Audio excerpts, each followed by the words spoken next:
എനിക്ക് ഈ രാവിലെ എഴുന്നേറ്റിട്ടുള്ള ഫസ്റ്റ് ഇൻടേക്കിൽ അതിനെന്തോ ഒരു മാനസികമായിട്ടൊരു കണക്ഷൻ ഉണ്ട് കേട്ടോ. അതെന്തോ നന്നാവുമ്പോൾ ആ ദിവസം നല്ലതാണോ പോലത്തെ ഒരു ഫീൽ ഉണ്ട്. ഉണക്കമുന്തിരി വെള്ളത്തിലിട്ടിട്ട് അത് കുടിക്കലാണ് ഇപ്പോഴത്തെ എൻ്റെ ഒരു രാവിലത്തെ ഒരു സാധനം കേട്ടോ.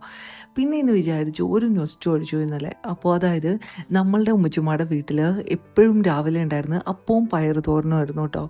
അപ്പോൾ ആ അപ്പം ഇങ്ങനെയല്ല ഉണ്ടാക്കണേന്ന് ഞാൻ ഇന്നാണ് മനസ്സിലാക്കിയത്. പക്ഷേ ഞാൻ ഉണക്കലരിയൊക്കെ അരച്ച് നല്ല പാലപ്പത്തിനാക്കി വെച്ചിട്ടുണ്ടായിരുന്നു. അപ്പോൾ ഇത് ഒരുപാടുണ്ട്. എന്തായാലും ഇത് ഫുള്ള് ഞാൻ യൂസ് ചെയ്യില്ല. ഞാൻ അവിടെ ഇവിടെയൊക്കെ കൊടുക്കും.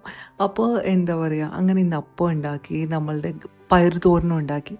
ആക്ച്വലി ഞാൻ പറഞ്ഞു ഒരു കൺസർവേറ്റീവ് മുസ്ലിം ഫാമിലിയിൽ നിന്നാണ് കേട്ടോ. അപ്പോൾ അവിടെ നിന്ന് ഒന്ന് ദോശയും ഇഡ്ഡലിയും ഒന്നും ഉണ്ടായിരുന്നില്ല. ആകെ ഉണ്ടായിരുന്നത് അപ്പം, പിന്നെ ഉള്ളത് പുട്ട്, പിന്നെ ഇടയ്ക്ക് കാറിലും ഗസ്റ്റ് വരുമ്പോഴത്തേക്കുമാണ് കൂടുതലും, അല്ലെങ്കിൽ റമദാനിലാണ് കൂടുതലും അരിപ്പത്തിരിക്ക് ഉണ്ടായിരുന്നത്.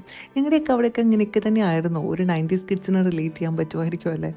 സോ അങ്ങനെ അതെല്ലാം കഴിച്ചു. അത് അടിപൊളിയായിരുന്നു. പിന്നെ ചിന്തിക്കണ ഉച്ചക്കത്തേക്കാണല്ലോ, ഒരു അടിപൊളി മീൻ പീര വെച്ചു കേട്ടോ.